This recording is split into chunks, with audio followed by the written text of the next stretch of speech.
உலகங்கள் சினிகேஷன் நேயர்களுக்கு வணக்கம். திரைப்பார்வை அப்படிங்கிற நிகழ்ச்சியில் படத்தினுடைய திரை விமர்சனத்தை பார்க்கலாம். கும்பகோணத்தை சேர்ந்த அமுதசுரபி அங்காடி மூலம் தயாரிக்கப்படும் சக்தி பானம், புலோவிட், ஏபிசி இரண்டும் பாலில் கலந்து பருகுவதற்கேற்றது. போன்விட்டா, ஹார்லிக்ஸ் போன்றது. இயற்கை முறையில் தயாரிக்கப்படுவதால் குழந்தைகளின் ஆரோக்கியத்திற்கு மிகவும் உதவி செய்யும். ஆன்லைனில் ஆர்டர் செய்தால் வீடு தேடி வரும். வணங்கான் இந்த படத்துடைய திரை விமர்சனத்தை பார்க்கலாம். இந்த படத்தை கதை அப்படின்னு பார்க்கும்போது, அருண் விஜய் ஒரு காது கேளாத, வாய் பேச முடியாத மனிதர். அவர் கன்னியாகுமரியில் தங்கச்சியில் வசிச்சிட்டு இருக்காரு. கிடைச்ச சின்ன சின்ன வேலைகளை செஞ்சிட்ருக்காரு. கண்ணு முன்னாடி அநியாயம் நடந்தால் அடிக்கிறது உதைக்கிறது பண்ணிகிட்டு இருக்காரு.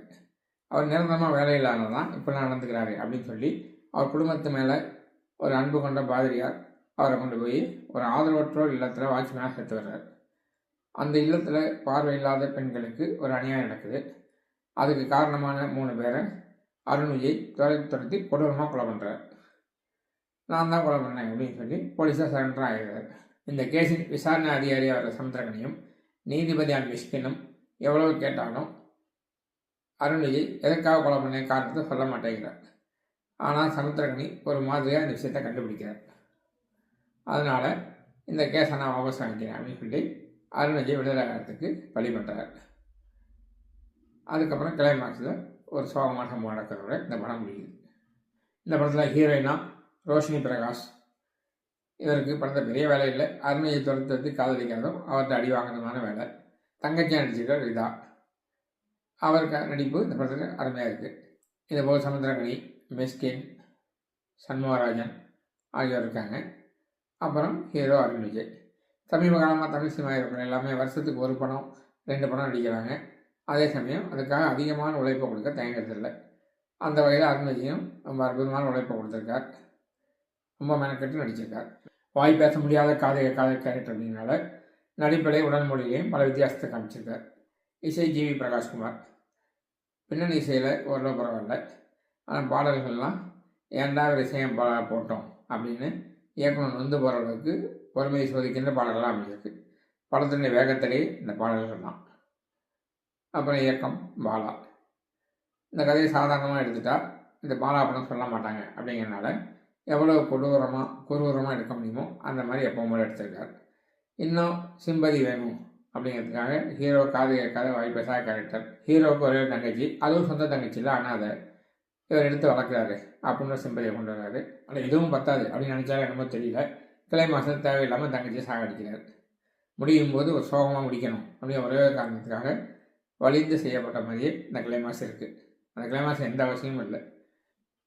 இடைவேளையும் போதே அவர் கொலை செஞ்ச விஷயத்தை அருண் விஜய் ஒத்துக்கிட்டு போலீஸை சரண்டர் ஆகிறாரு. வில்லன்களும் செத்து போயிட்டாங்க. வில்லன்களும் பெருசாக படத்தில் யாரும் கிடையாது. சும்மா 2-3 பேர் வர்றாங்க, உடனே செத்துடுறாங்க. இப்போ கதை எந்த நோக்கி போகுது தெரியல. கோர்ட்டு விசாரணை அதில் போக அந்த பக்கம் ஒன்றும் இல்லை. சமுத்திரங்கள் எதை செய்ய போகிறான்னு பார்த்தா இந்த பக்கம் ஒன்றும் இல்லை. இப்படியே போகுது. ஒரு விசாரணை அதிகாரியான சமுத்திரகனி அவளுடைய விருப்பப்படி இந்த கேஸை வாபஸ் வாங்கிக்கிறேன் அப்படிங்கிறாரு. அரசாங்கம் போட்ட கேஸை எப்படி தனி ஒரு போலீஸ் அதிகாரி வாபஸ் வாங்க முடியும்னு தெரியல. மிஸ்கின் வர்ற காட்சியில் நியாயத்தின் பக்கம் நிற்கிற மாதிரி காட்டுறாங்க. ஆனால் இந்த காட்சி அருண் விஜய் பக்கம் இருந்தாலும் வேறு வழியெல்லாம் விடுதலை பண்ணுறேன் அப்படிங்கிற மாதிரி ஒரு முகபாவத்தை விடுதலை பண்ணுறாரு. அதுக்கப்புறம் கதையை ஏதாவது சோகமாக முடிக்கணும் அப்படிங்கிறதா பண்ணியிருக்காங்க. இடைவேளைக்கு பிறகு பார்த்தா ஹீரோயின் ரோஷினி, தங்கச்சி ரிதா 2 பேரும் ஒவ்வொன்றும் அழுதுகிட்டே இருக்காங்க. இவர் கம்முனே இருக்கார் அருண் விஜய். இப்படின்னு இந்த கதை போகுது. எந்த இலக்கு இல்லாமல் போய் ஒரு மாதிரியாக முடியுது. எப்போவுமே நமக்கு சந்தேகம் என்னென்னா, வணங்கான் அப்படின்னா என்ன அர்த்தம் தெரியல. யாருக்கு அணங்காதன்னு அர்த்தமா என்னமோ சொல்கிறாங்க. ஸோ இந்த கதை எதை சொல்ல வந்துச்சு, எதை நோக்கி போணுச்சு அப்படின்னு தெரியல. இதை சூர்யா ஏன் நடிக்க மறுத்தார் அப்படின்னு தெரியல. சூர்யா நடிக்க மறுத்ததுக்காக வருத்தப்படுற அளவுக்கு இந்த படம் சிறப்பாக அமையலை அப்படிங்கிறது தான் முக்கியமான விஷயம். எல்லாருக்கும் படம் எப்படி இருக்குது ஷார்ட்டாக சொல்லுன்னு கேட்டிங்கன்னா, பாலா படம் இப்படி தான் இருக்கும்னு நினச்சி போகிறவங்களுக்கு ஓரளவுக்கு பொருத்தமாக படம் இது. அதே சமயம் எந்த எதிர்பார்ப்புலாம் போடுறவங்க ரொம்ப ஏமாற்றம் திரும்பி வரக்கூடிய படம் தான் இந்த வணங்கான். இது போன்ற சினிமா செய்திகளை தெரிஞ்சுக்கிறதுக்கு இந்த சேனலை லைக் பண்ணுங்கள், ஷேர் பண்ணுங்கள், சப்ஸ்கிரைப் பண்ணுங்கள். கூடவே அந்த பெல் பட்டனை ப்ரெஸ் பண்ணுங்கள். எங்களுடைய வீடியோக்கள் உடனுக்குடன் உங்கள்கிட்ட வந்து சேரும்.